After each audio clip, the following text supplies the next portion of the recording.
Today we're going to change the brakes on our 2007 Hyundai Accent. Now this task seems like it might be a tough one, but it's actually a pretty simple task. The main thing is remember safety first. Read your manual, do whatever it takes to be familiar with how to operate the jack and use safety stance.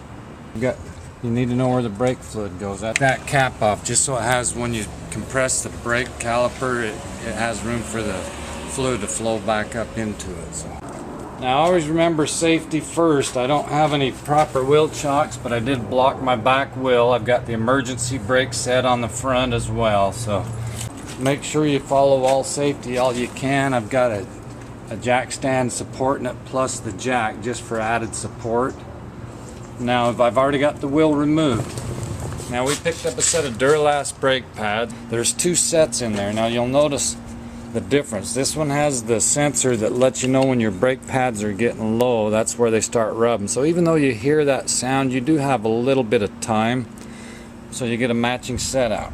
Get it ready. Now this takes a 14 metric to take the brake calipers off. Go the right directions to loosen these.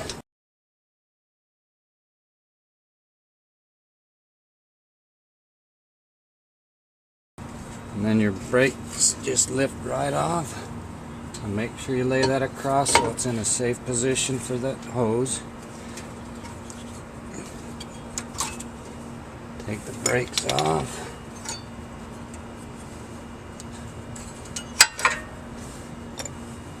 Now the sensor always goes on the inside of the brake.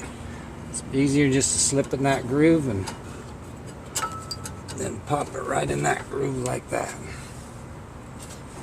Okay, see these two feelers here? This is what holds the brake pad tight. So if you just take and push it back against that and then slide it in place, that keeps your brake pads good and tight.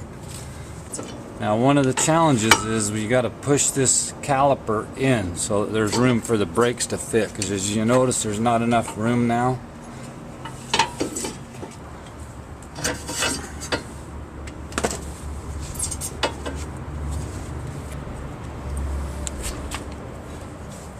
Now some of these it's really hard to do it this way. It takes a lot of leverage, so if you have to, get you a C-clamp and just squeeze, compress.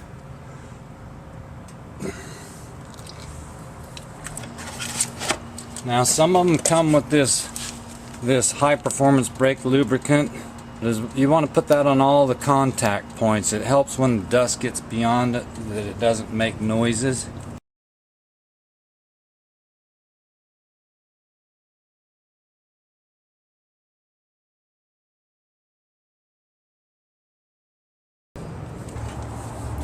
Okay, now you just make sure as you line this up, this brake hose is in the proper direction.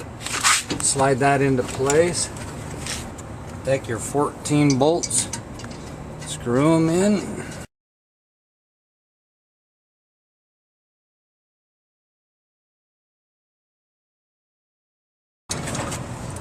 Kind of snug them both down before you do the final tighten. Just give it a good little jolt. You don't want to over tighten them, but you don't want to under tighten them either. Okay, so that's the end. The brakes are done. Now up in the master cylinder. As you close that fluid, you want to make sure, see how that's full now? That screen was showing.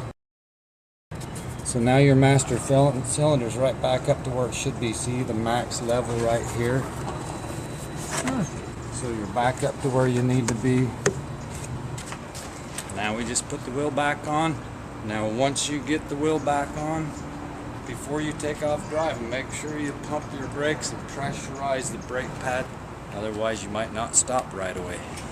And when you go to the parts store to get the brakes, if you have any questions, ask them. And check YouTube out. Don't just watch one video, watch a couple of videos, you know, of different people, so you get different angles, different perspectives. You guys have a great day, and I hope it helped. For more how-tos, subscribe to the Las Vegas Mental Flossers, otherwise known as the LVMF'ers.